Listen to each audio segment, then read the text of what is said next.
suy đủ rồi thế à anh lên lái đi à môi lưng đừng anh đừng lái đi bởi trôi tới về nhà à môi lô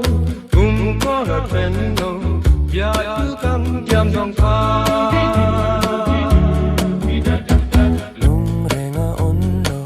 đôi khi xa in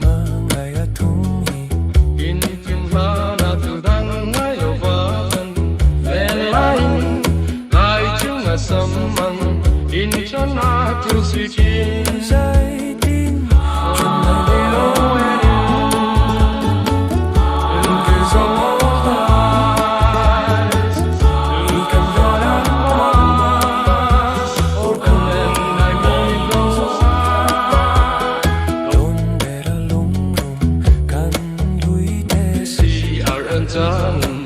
min han vei de la ton Meni hersei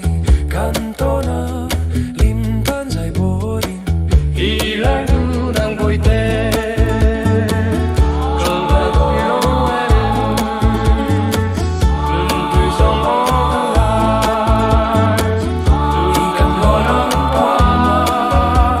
ô con lên lại đi song qua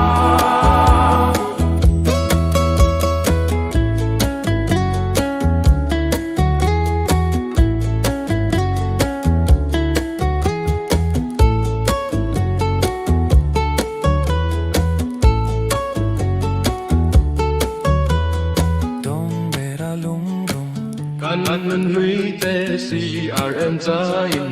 min han vei ve la ton le ni herse kan tona lim pan zai vorin vi lai du nang voi te du